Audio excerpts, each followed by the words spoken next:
I was out thrifting, as I often do, and I came across this.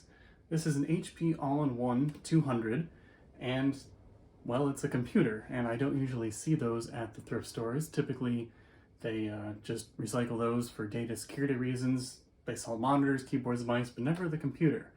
And I think this one made it past the inventory team because either they thought it was just a monitor or they thought it was a TV, because this has a built-in TV tuner. So I'm really excited to tear into this thing and see if it indeed does have data on it, and they really missed the mark on that one, and just see if it works at all. Let's go ahead and take a look at the features and condition of this thing as it is right now. So first thing I notice is this little piece of electrical tape over the webcam. I'll peel that off. There's a couple of scratches on the screen. Doesn't seem too major, but I don't think I'll be able to repair them. I think they're actually scratches on the screen itself, not just on the surface. Turning it around to the right-hand side of the computer, there's an optical drive with a little eject button and brightness up and down with a hard drive activity indicator over there. In the middle there, the sticker for how much I purchased it for, $21, well, $22 plus tax.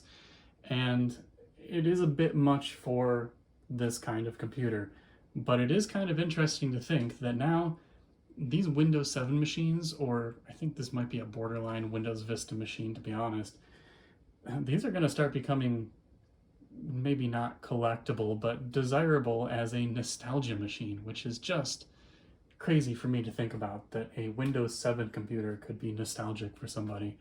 But even for myself, that is becoming true. Over on the left-hand side, if you're looking at the front, there's some I/O down here. Quite a lot of I/O, actually. There's 5 USB ports. There's one sitting down there. I think that might have been for a wireless keyboard or mouse dongle. It's got built-in Ethernet. It's got sound. Doesn't have built-in power supply. It uses a laptop power supply, which I might have one of. And then it's got that built-in TV tuner there on the back. On the left, there's some more USB ports, 2 more of them, headphone and microphone, and an SD card combo slot right there on the side. So overall, pretty well-featured machine for a home computer. I'm sure it's not that powerful or that great, but it's a computer and it's got lots of I/O, so that's good. So I've got the computer on its screen right now, and I like to take off these back panels to see what's inside. And I'll admit this is my second take.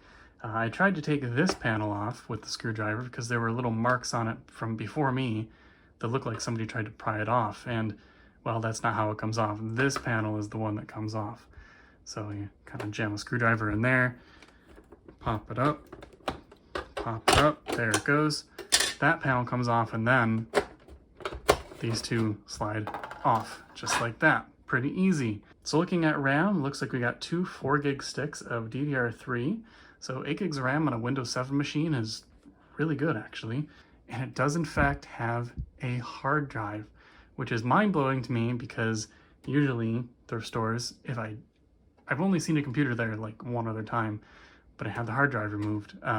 Yeah, this had the hard drive. So somebody messed up on the data security front, but that's good for me, I guess. I went looking for a power supply, and unfortunately the rating on the computer is 7.89 amps at 19 volts. I know I don't have anything quite that big, but what I did find was this Dell power adapter, which is 19.5 volts, which I know will work because I've done it in the past. It is the same barrel size, so it's got this large barrel here, that size of barrel. So I know it'll physically fit. I know it's close enough to the right voltage, but it is only 4.62 amps. So this will either not work at all, or it'll work fine for some reason, or it'll just maybe clock down the CPU of the computer. I don't really know, but we're gonna give it a shot. I plugged the power supply into the computer, and the blue light on the power supply stayed on, and the green light turned on the computer. So I think we're good to go. Got a keyboard and mouse hooked up, so let's go ahead, whack the power button, and see what happens.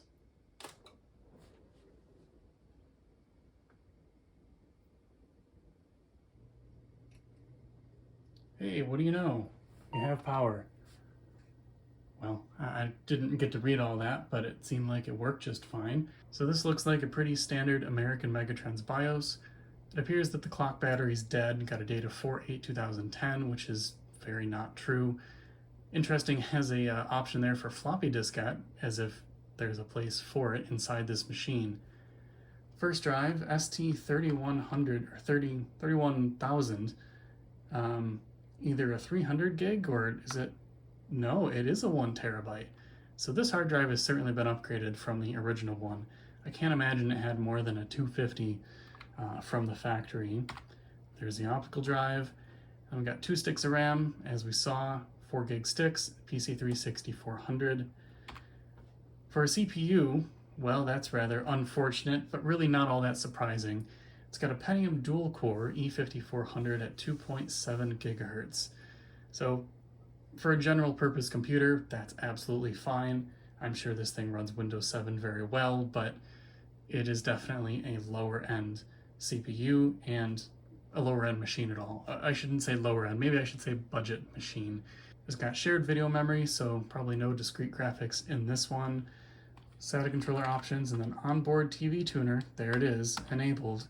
So we'll have to see if this thing has any software on it, if there's any software for the TV tuner. That would be pretty neat. It's got built-in wireless, options that don't matter. All right, well, let's see if it'll boot. I have high hopes, but oh, look at that. Wow, my face looks really weird up here. See me up there? It's distorting my face. Anyway, I'll back up a little bit. But yeah, starting Windows 7. I didn't expect that. Skip disk. Yeah, we'll skip the disk check. I don't want to wait for that. Hopefully it doesn't mean it's dead. Nope. Starting Windows 7 Professional. And it's full of information. I've been trying out different ways to record the screen that looks the best, but I can't really get a lighting situation going on that actually works. So I'll have to do my best here. Unfortunately, there's no video output on this thing, so I can't connect it up to my capture device. But let's take a look at the system properties. As we saw in the BIOS, Pentium dual-core, E5400, 2.7, 8 gig of RAM, and this is called, or rather named, House PC. So I assume it was just some family's computer that they use. Nothing really all that special. Taking a look in Device Manager, there's the integrated graphics, wireless card, the usual things, and a lot of uninstalled devices, or rather not installed devices. I assume this computer was reloaded by maybe just a person at one point after they upgraded to that terabyte hard drive, and they never really installed the extra drivers. They're not necessary particularly, but I do see multimedia video controller, which is probably that TV tuner card. So I'm going to say that this TV tuner card probably doesn't work with this install of Windows, and I'm not going to bother fixing it because I'm going to erase this copy of Windows and install something from scratch. So I'm obviously not going to show you this document, but this is a tax return complete with bank account numbers, social security numbers, children's social security numbers, addresses, income, everything that would be on a tax return for 2 parents, 3 kids, everything is there. I'm obviously going to blow this install away, so not going to do anything with that information, but wow, they just sent this right to the thrift store and then it ended up in my hands. That's a good thing I'm a good person and I won't do anything with that information, but yeah, this a lot of information here that would not be good if it got into the wrong hands.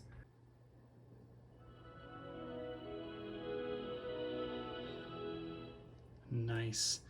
Windows Media Center was something I had always wanted to really get set up and working on my Windows Vista computer back in the day, but I never could. I didn't have access to a TV tuner. I didn't really have anything. I just had some music that I played through it, and that was it. So yeah, still nice to kind of go through it and hear the sounds. So I can turn the volume up? I can. I got volume control on the keyboard. Well, it does sound different than the Windows Vista version now that I'm hearing it, so that's interesting.